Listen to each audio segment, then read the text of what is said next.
Yo, hey! If we take a walk around here, we'll see hers. It's marked by the red ribbon. This might be the swing. Are you kidding me? No, did what? Oh no, we gotta go. Did what? We gotta go.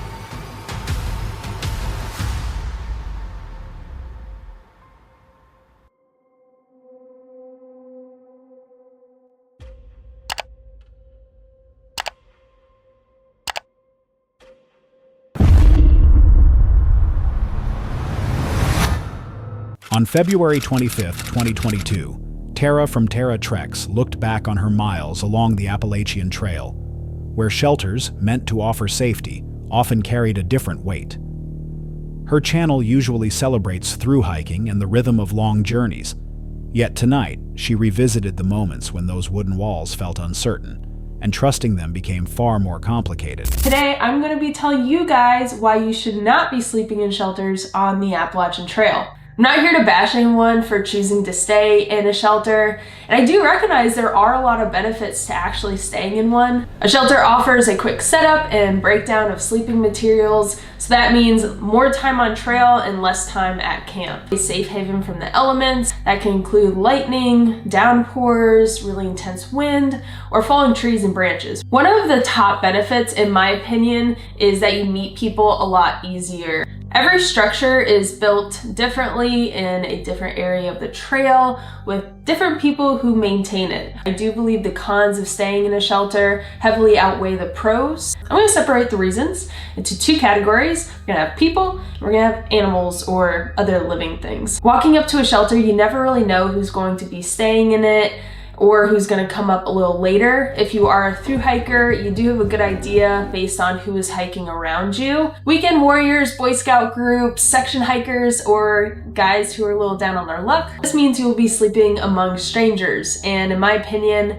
that makes me feel very vulnerable. Before I committed to a shelter, I would usually screen those that I didn't know. Obviously, I would do this in a non-weird or conspicuous way, just ask like a couple questions about their life and their plans of their hike or backpacking trip. There was one time though that asking a couple questions helped us determine that we were not going to be staying in a shelter. In 2019, James Jordan killed Ronald S. Sanchez Jr. at a campsite on the Appalachian Trail.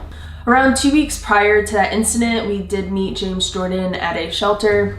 After spending 15 minutes of talking with Jordan, we found him to be very mentally unstable. We decided that we would pack up our things and move along down the trail, even though it was hailing and raining. On a lighter note though, you may meet some seemingly nice people who might snore really loud, might have a really noisy sleeping pad, or who might get up in the middle of the night to use the bathroom. And you have a couple people turning and tossing in their sleep on their stuff. Some backpackers on the Appalachian Trail wake up early, or some come to a shelter a little later, which, again, can wake some people up. You also have to worry about a silent virus that is being passed among hikers that haven't washed themselves in days. She began with the night her group met James Jordan at a shelter. Only weeks before he would later take the life of hiker Ronald Sanchez Jr., they spoke with him for 15 uneasy minutes, long enough to sense something was off. That quiet alarm pushed them back into the hailstorm, choosing their tents instead of staying beside a man whose behavior felt unstable. It was the first sign that a roof doesn't always bring comfort. During my thru hike, we got caught in a freezing rainstorm in the Smoky Mountains. Luckily, we found a shelter and there was a couple people in there. By the end of the evening, we were pushing the limits of the shelter's capacity. When we left the shelter the next morning, we were fine, but as the following days progressed, one by one in our tramway, we were getting sick from a common hiker virus called norovirus. Norovirus causes inflammation of the intestines and stomach, which results in vomiting and intense diarrhea. Most everyone in our tramway got norovirus except for Smiley, who is a strict tent camper and did not stay in the shelter that night. Lastly, with a shelter and people is you don't get a lot of privacy, but you can kind of expect that when you're in the shared community space. So that's not a huge one. Another memory came from the Smokies, when freezing rain forced hikers into a packed shelter. Dozens waited out the storm together, unaware of what was circulating in the cramped space. By morning, nearly everyone who slept inside was struck with norovirus, except for the lone hiker who had stayed in a tent outside. Sometimes the danger is silent, appearing only after the night has passed. All right, let's move on to the next category, being any other living thing like animals, reptiles, bugs, rodents, or problem bears that live near shelters because they know people will be staying there and there's going to be an amount of food there. We typically try to steer clear of those shelters, but even if you tent camp around the shelter, you're still gonna have those bear issues. So it's not so much a shelter problem. The real problem creatures are not big bears, but instead small mice and rats that live in and around the shelters. Even if you do everything right, like hang your food up in a tree or put it in a bear vault, take every small little crumb out of your pack and put all your smelly things in that bear bag hanging in a tree, they're still gonna bother you.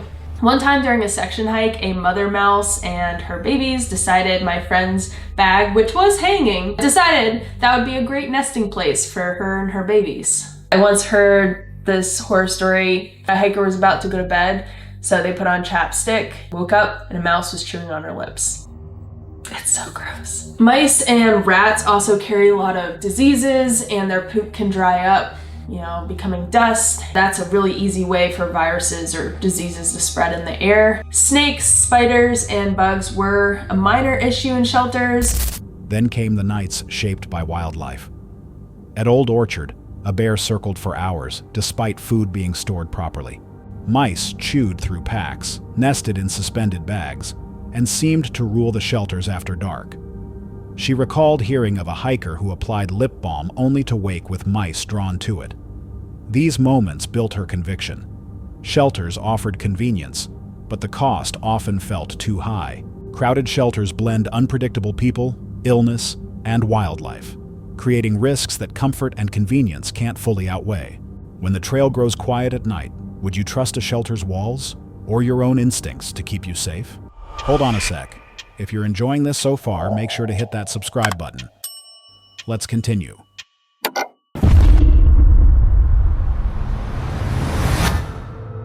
On September 22, 2025, Dawson Toller entered the abandoned town of Elkmont, deep in the Appalachian Mountains.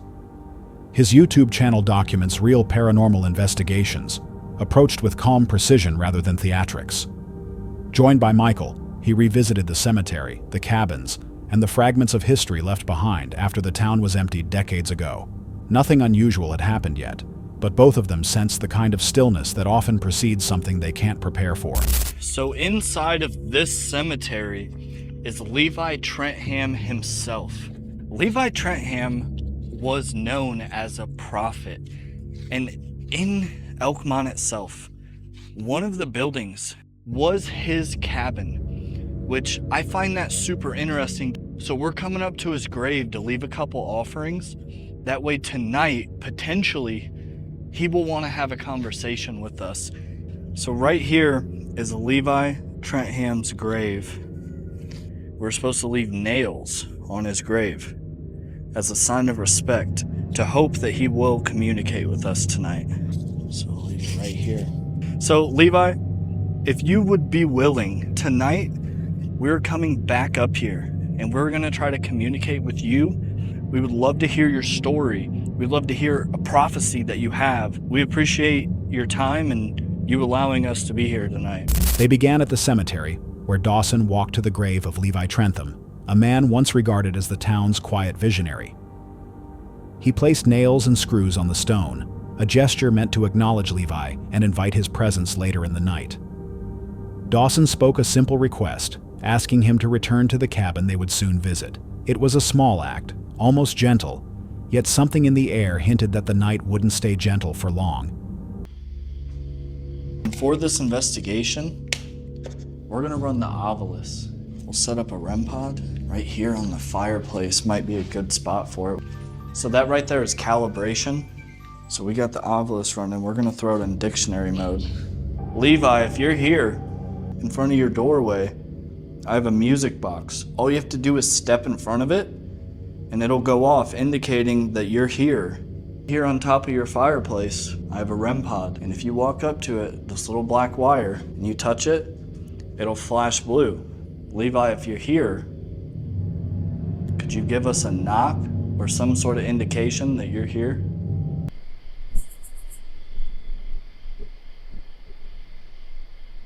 What is that? I hear that too, like a knocking sound. Yeah, that was very loud. Actually makes me think maybe there's somebody. Hold on. Guys, we're being quiet right now because we're trying to sniff out if we can see any sort of light, and I don't. Hello? Could you do that again, please?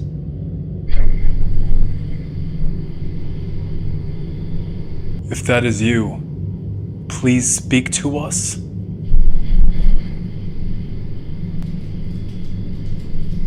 Is that you? No. Did you hear Was a that? Yeah, voice? yes, I heard that sounded like it was right below our feet. It sounded like a voice, a man's voice. Okay, I heard it just a loud dun.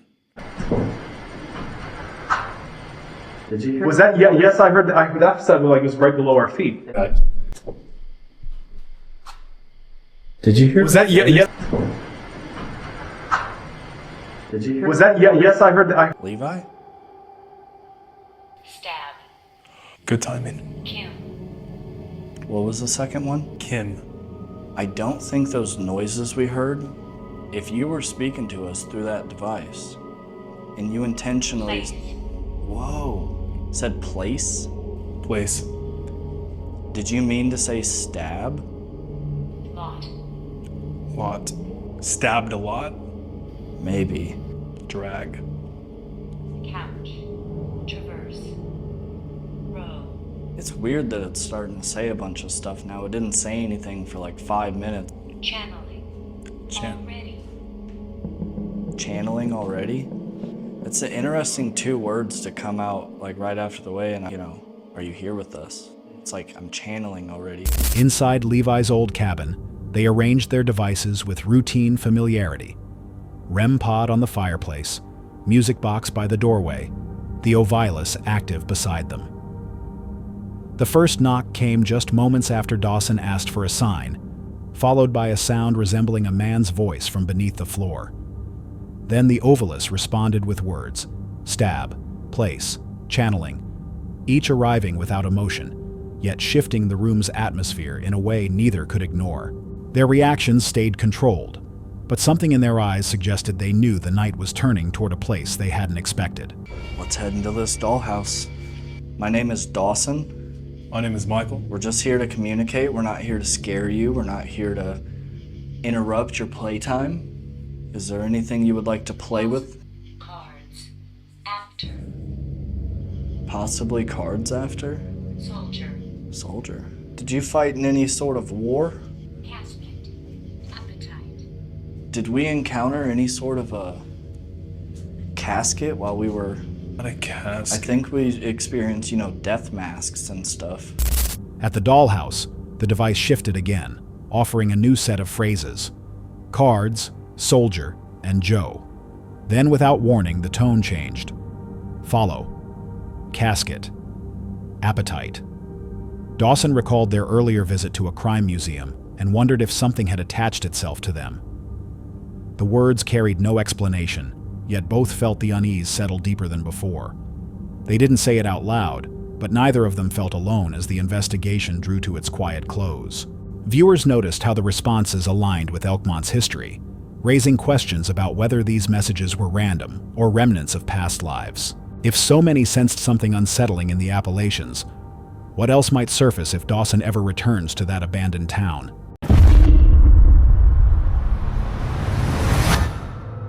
On October 11, 2025, Manaswai set out across the Appalachian Mountains, a region layered with folklore and forgotten tragedies. His channel blends humor with cinematic travel, exploring strange places without relying on theatrics or staged fear. This time, he followed a path through 10 locations rumored to hold more history than hauntings. The journey wasn't meant to be frightening, yet each stop carried a quiet weight that suggested the mountains still remember more than they reveal. We're back in West Virginia, not for the Mothman, but for the abandoned and haunted Lake Shawnee amusement park.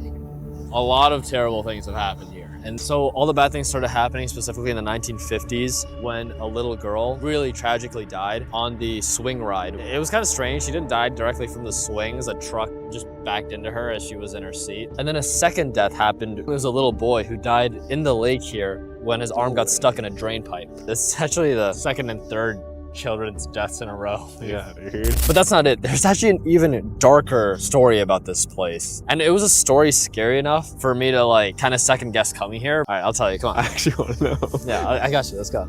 So this is the swings where that girl tragically died. It's equally creepy, but also kind of sweet how a lot of people leave these dolls and like toys for her. But pretty much a lot of people report hearing her or seeing her specific swing still swinging as if she's still around here. If we take a walk around here, we'll see hers. It's marked by the red ribbon. So we're not sure, but we think this might be the swing. It's just that the ribbon has lost its color over time. The darkest and most terrifying thing about this place is that they actually built the amusement park on top of a Native American burial site. A tribe called the Shauni tribe used to live here, and archaeologists that have dug around this area have found over 300 burials. Yeah, here, where we're standing. Bruh. But what's super crazy is that before the amusement park was built, there were a couple English settlers that lived here. They kind of took this place from the natives and stuff. The Shawnee tribe came and killed 2 of their children, kidnapped another one, and burned his like 8-year-old son at a stake. So there's like multiple levels of death on these grounds.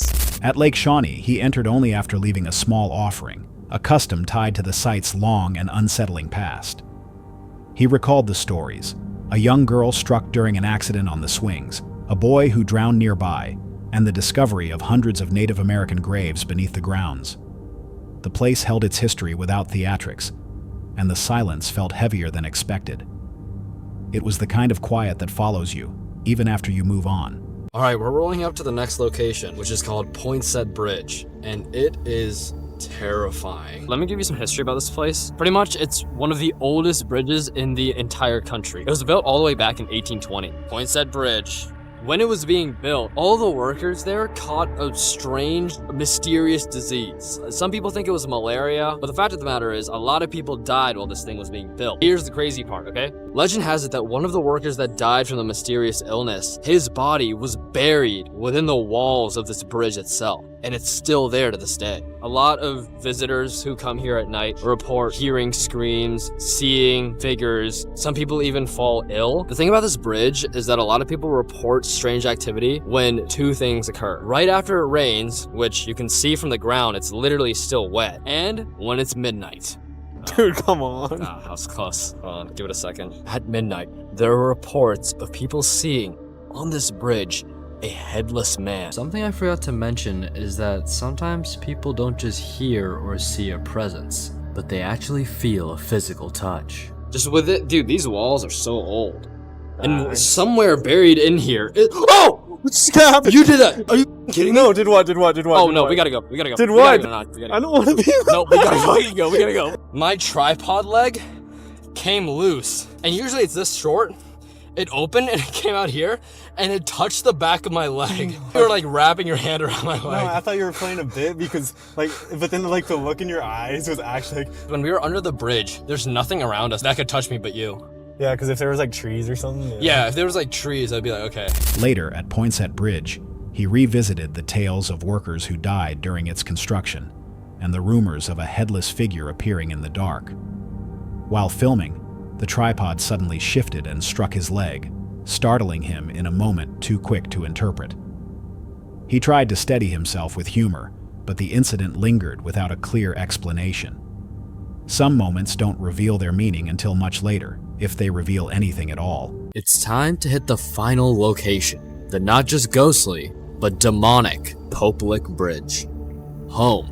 Sightings of a demonic half-goat, half-man entity have been reported since at least the 1960s. There are a few tales about its emergence. The first is that it's the spirit of a circus freak who seeks vengeance after being mistreated. The most infamous story about this place, though, is that it once used to be a local farmer who sacrificed his goats in rituals in return for satanic power. What's very real are the many, many deaths that have occurred on this bridge. What often happens is people looking for the creature end up getting hit by the train that crosses this very bridge. On the tracks, it goes out into just an endless abyss. It's really creepy. I prepared to summon the demon the only way I knew how. Goat man! I'm here! I am right here, all by myself. Last chance to prove the Appalachians are actually haunted.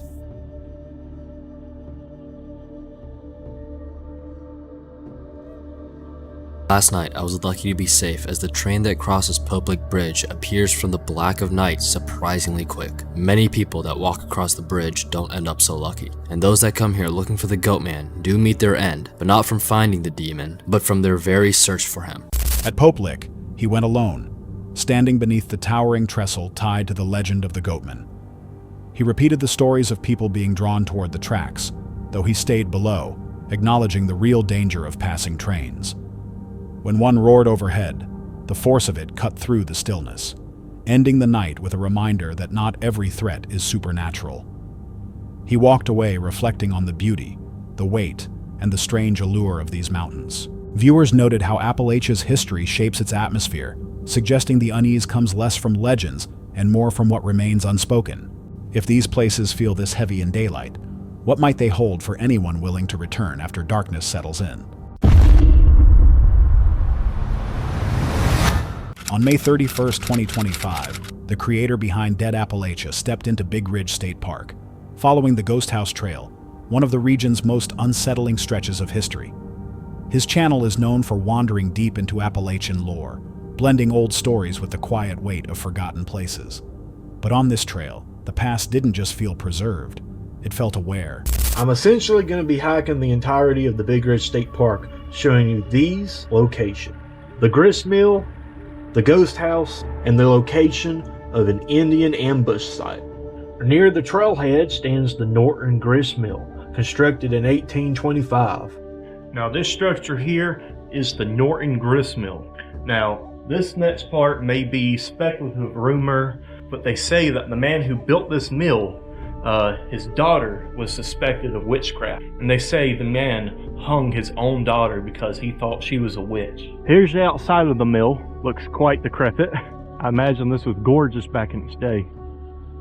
There's a nice little creek here. We're gonna go check out what remains of the ghost house. We're gonna check out a hidden cemetery. This here's where we're going. The next part of our adventure takes place around 0.4 miles into the trail, the Norton Cemetery. Some tales suggest that photographs taken here reveal silhouettes of the departed standing by their graves. The journey opened at the old Norton Grist Mill, standing where it has since 1825. Its story lingers in local memory, the tale of a man who believed his own daughter was a witch and ended her life near the mill's path. The creator noted the unease of walking through a place where belief turned into tragedy, a reminder that Appalachia's shadows often come from its people, not its ghosts. And yet, further down the trail, something else seemed to be waiting. As we continue along the trail, we come across the infamous ghost house. Now, only a root cellar, a cistern, and a well casing remain at this place. But many folks have reported seeing different specters and ghosts. Both park rangers and hikers alike have reported a strange specter of a man in work boots, gray pants, and a red flannel shirt hiking off trail in the woods. And he is said to vanish without a trace if you approach him, which just leaves behind an even bigger aura of mystery for me. The remnants of the ghost house appeared next, now reduced to a cellar, a cistern, and the earth that swallowed the rest. This was the site tied to reports of a mysterious man, gray pants, red flannel, work boots, seen by rangers and hikers before vanishing when anyone drew near. It was a different kind of unease, quiet and unexplainable, hanging in the spaces where the house once stood. But the trail still held a story carved much deeper than rumor. I'm about to do about 500 feet of elevation right now, heading up to the top of this mountain where this Indian ambush site is. See no signs of human activity. We're definitely getting close. These are historical rock walls. Whew. All right, after about an hour of hiking, we're here. November 13th, 1794, hiding between these two huge boulders, Indians ambushed, killed, and scalped Peter Graves, a pioneer settler from the Sharp Station located 1/2 mile to the north. Erected in 1968 by the descendants of the early settlers of this area. Here in the eastern woodlands, back in the frontier days, was very dangerous. I mean, look at all this dense forest. I mean, we're talking Native Americans, bears, disease, bobcats, mountain lions, all kinds of things that roamed around these woods during that time. Yeah, nice little piece of rocky rock. This was all supposed to be a trail, but no one's come up here in God knows how long. Beyond the climb, between two massive stones, stood the place where Peter Graves was ambushed in 1794, killed and scalped in an attack that marked the violence of the Eastern Woodlands frontier days. A memorial placed there decades later only reinforces how real the danger once was. Reaching this point, the creator reflected on the harshness of the land and the heavy silence that settles over places touched by blood and memory. Standing between the stones, the past felt closer than anything supernatural. Many viewers noted that Appalachia's unease comes not just from legends, but from the land's layered history, loss, conflict, and stories that refuse to fade. On trails like this, memory often feels stronger than myth. If daylight already felt weighted with old stories, what would the ridge reveal to someone who returned after dark, when the forest holds the trail entirely for itself? On October 5th, 2025, Dan Bell, creator of Dan Bell Film It, a channel known for late-night urban exploration, found himself deep near Seneca Rocks in West Virginia. His videos often unravel forgotten motels, abandoned schools, and eerie backroads, but this night felt different. As he moved farther into Appalachia's quiet darkness, every shadow carried a weight of its own, hinting that the stillness around him might not be entirely empty. Look at this place. Yoakum Vacationland Motel Restaurant. Here's the motel. Look at this place. I guess this was an early car phone. You could just pull up here and make your call right from your driver's seat. This place is so old. It's like a peek back into the past. Damn, it's creepy. Oh my God.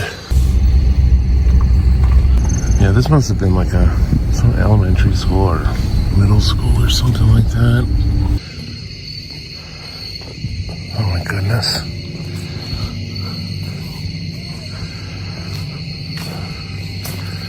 Seneca Rocks Elementary School, 1955.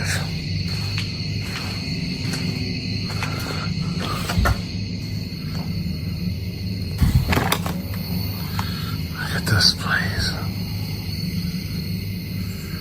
Dan began his night by drifting through the remnants of Yoakum's vacation land, passing its fading signs and the quiet shells of old motel rooms. A little farther down the road, he found the abandoned Seneca Rocks Elementary School, its darkened windows and aging facade frozen since 1955. The stillness of these places felt heavy, as if time had stepped aside but never fully left. Something in that silence seemed to brace him for what waited deeper in the night.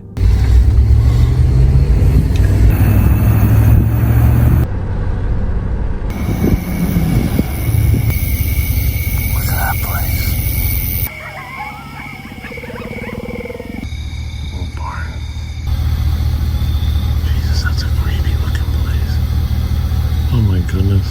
Oh, the curtains are all torn. Looks like an old haunted house. There cannot possibly be people living in there. That is so creepy. Secretly, I want to go and see if the door's open, but I'm worried that there might still be somebody in there. I don't know if going in is a good idea. I just went to get out of the truck to go check this house out to see if the front door is open, and a car rode by and they slowed down.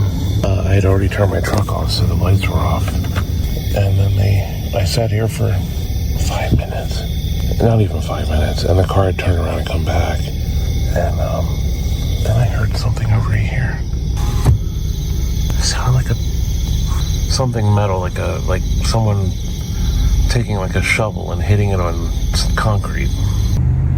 Oh, there's a car coming up behind me.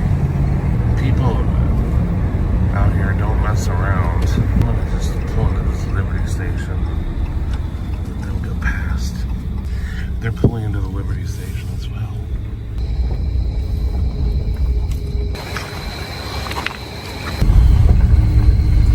It's kind of strange. There's a light in the woods.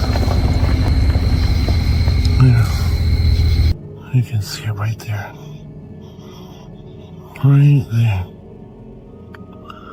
What is that light? Oh.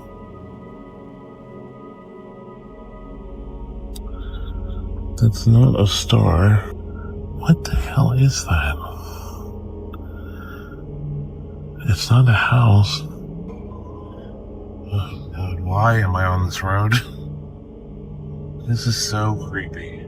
I can't imagine if my engine died or I had a flat tire. I'd have to really be brave. Call AAA if I even have... I probably don't have cell reception up here. I guess I'd have to walk back to the main road. Oh, that would be horrible. Goddamn Blair Witch House. Jesus, that's creepy looking. There's still seats, chairs sitting on the front porch. A lot of people just die and there's no relatives, there's no kin, next of kin, so they just, their homes are just abandoned. This light, I swear to God, has been following me. I saw it about 10 miles from here, and it was... Anyway, it just seems like it's been following me, I don't know. Later, when he slowed near a decaying roadside house, unease crept in. A passing car reduced its speed as it went by, only to return minutes later. From somewhere nearby came a metallic thud, a sound he described like a shovel hitting concrete. The tension pushed him to pull away, stopping only when he reached an old Liberty station to break the moment. But even then, the feeling that something was shifting around him didn't fully fade. Farther into the drive, Dan noticed a strange light hovering too low to belong to the sky, following his route for miles. The trail led him past a weathered cabin he half-jokingly called the Blair Witch House, its presence unsettling in the dim glow. It's like a vintage restaurant. The napkins are still on the tables. Look at this place. Look at the child seat. This is wild.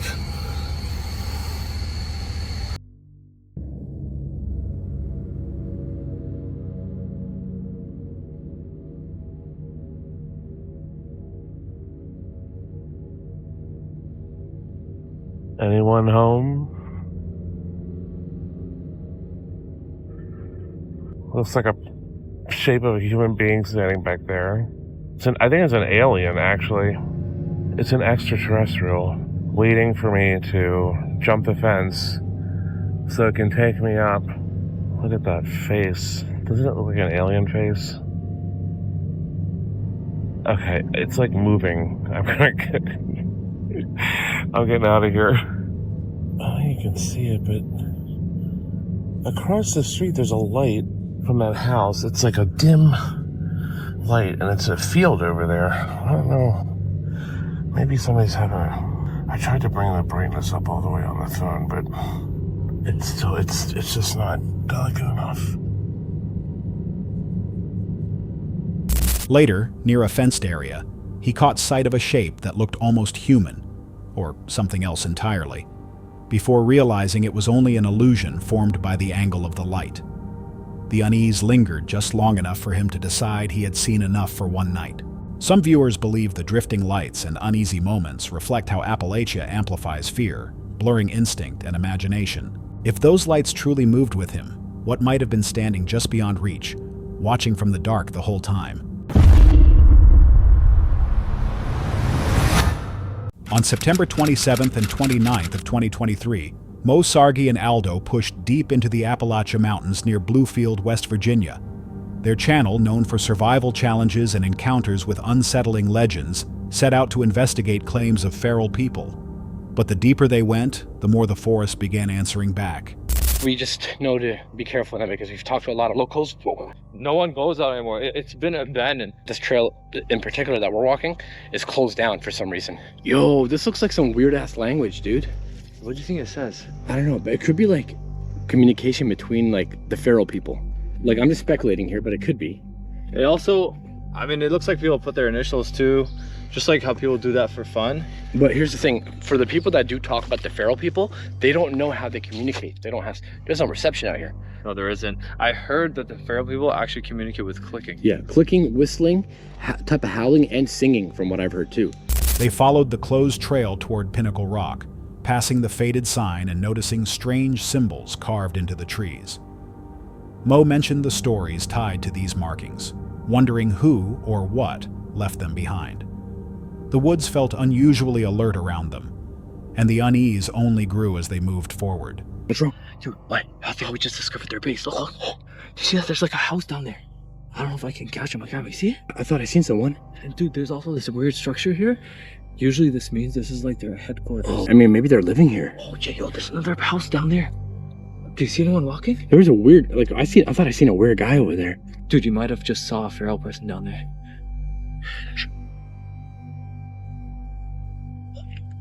You'd hear that? A faint whistle. I heard that. Should we go down there? Yeah, we should go down there. Okay, do you see anyone right now? No. I think it's safe. Whoa, look at this structure. This kind of reminds me of like coal mining stuff. There might have been a mine here at one point. There's rails up there from a coal mine. What the heck is all this?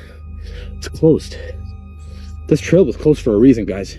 We actually just stumbled upon a feral camp, so keep your eyes open. I'm glad you have the baseball bat. I mean, I don't plan on hurting anyone, as long as they're nice to us, right? Yeah. Trail closed. So there's a house there. Oh my god, there's a mine shaft. There's an old abandoned mine shaft in the mountains. I saw a guy going off that way. What? Look at this old mining cart. Oh, they've blocked it off. Well, there's no way he got in here because they blocked us off. I wonder if it goes in deep. Oh, it's a mine shaft, dude. It goes in deep. So there's no way he went in here. I seen somebody in like a camo jacket or a hoodie of some sort. He had a, what's it called? His face looked different. He was very pale. Pale? Yeah, very pale. Yeah, let's keep looking at it. There's a chance that he's in this building right now. Tent. There's a tent.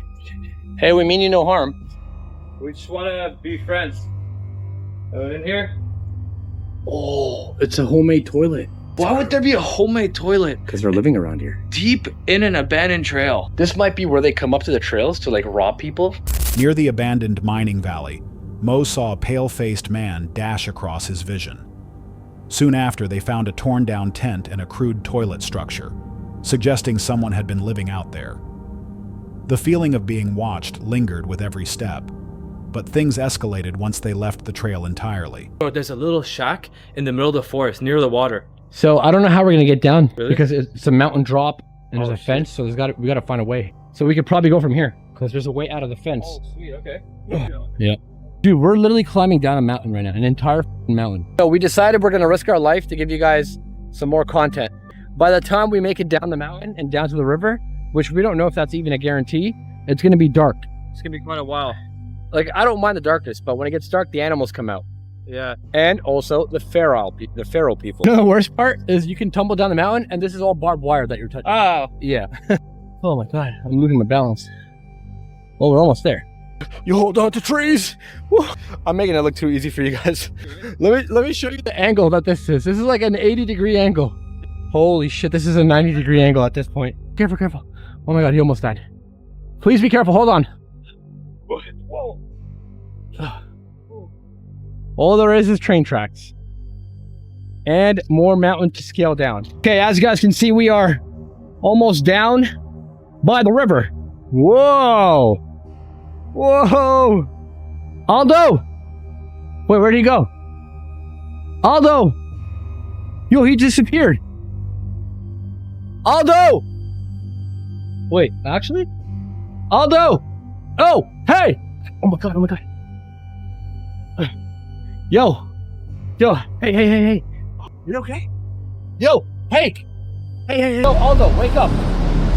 Yo, hey! Aldo, wake up! Hey, are you okay? What happened?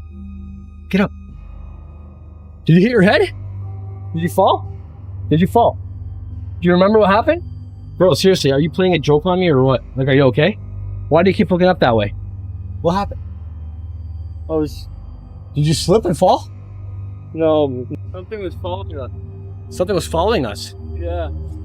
I heard something. I heard something, so I turned around, and then everything went black. I saw someone. Yes, I think someone hit me. Does your head hurt? Does your legs hurt? My head hurts. Your head hurts? Right here. Come through there. There's like a bump. You feel it? Am I bleeding? No, you're not bleeding. You're good. While descending toward the river to reach a small shack, the slope became treacherous. Then Mo turned and realized Aldo was gone. He found him moments later on the ground, disoriented, unable to recall what hit him. The forest seemed to tighten around them. Climbing back up brought them straight into something worse. I'm just happy that we got up here before it got dark. Yeah. Because we still have 1,000 steps to climb, right? Man, worth it though. Worth it. Go, go, go, go. Run. Go. What's that? That's someone there. There was someone there. There was someone there. I think they're trying to keep us out of their territory. There was clicking. There was actual clicking. What if it's following us, dude? Wait, what's that in the window? What's that in the window? There's a face. Dude, look at my screen. Look at my lens. You can't zoom in that far. There's a guy standing right there. Look at his face. Oh. What the f*** is that? Let's go. What? Dude, I can't run no more. What is that? A head? Is that a person? Someone watching us? Dude, there's something orange over there. Look at that. It looks like a face. Alright, so we're officially lost somehow. Yeah. No clue where the hell we are. But we're trying to make our way out. We are literally lost in the Appalachian forest. Let me show you guys how dark it is without night vision. Right now you can kind of see the skyline. There was something chasing after us, and we went like a different trail, and we just kept going and going and going, and we have no idea where we are now. So I'm hoping we're gonna find some safety somewhere. I don't know if that's good or bad. Oh! What? Yo, shelter. Yes, yes, we're so exhausted, guys. Bro, this must have been something that was part of the mine shaft. I think this is literally the best spot. Oh, let's just chill here, relax, refresh, and as soon as the sun comes out, we'll be out of here. Somebody's walking. Hello? Yeah, somebody was just walking. Oh my god, what is that? What is that? What is that? What on earth is that? It's completely red. It's moving, look, it keeps going. Where'd it go? Where'd it go? It looks like the moon, but it's not, right? Yeah, that's what you're doing then. There's definitely not so much. I'm so scared to be here right now. Oh, I see it. It's currently 3:13 a.m. Dude, we have to make a decision. I don't know if I want to stay here. Because I keep hearing like howling and stuff. We're hearing howling and some rustling in the bushes. We're going on another trail now. Yeah, I missed it. We heard something frightening. That sounded something terrifying. It was like screaming. Yeah. I don't know if the camera is picking up on the noises because it's so loud out here. Let's just keep going, dude. Yo, what was that? Bro, what is that? There's something there. There's something there. What did you see? Bro, there's something down there. What did you see? Huh? Bro, there's a feral person. You caught something on camera? Yeah. There's something down there, bro. You got something. Wait, step away. Where is it? Oh, there's someone there. There was a guy there. Yeah, you see that? What the hell? Yo, someone's stalking us. There's a dude there. That was that tree that you saw him, right? Yeah. I just walked past that tree. Someone just fired a gun. Really? Yeah. I just turned off the camera too. I fucking hate myself for that. I think my flashlight is dying out. Or this camera. Oh my god, I hear clicking. Oh! There's someone down there. Dude, I actually saw it? Let's go. Let's get the bucket. Back to the cave it is. Back to the cave. Oh! We're being shot at. Oh! The clicking sound echoed above them. When Mo lifted his light toward a small cabin, he froze. An orange-toned face appeared in the window, watching silently. Panic pushed them into a breathless retreat down the mountain. But the night was far from over. While sheltering inside a concrete bunker, footsteps circled outside.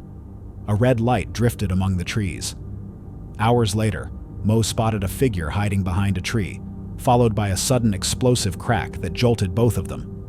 By sunrise, they were worn down and ready to escape. Comments echoed their fears, warnings of whistles, strange lights, and people who vanish into the mountains long before anyone notices. If this was all they saw, what remained just outside the reach of their lights? That's all for tonight's video. Which encounter gave you chills? Let us know in the comments below. Got your own experience? We want to hear it. And whatever you do, don't miss what's coming next.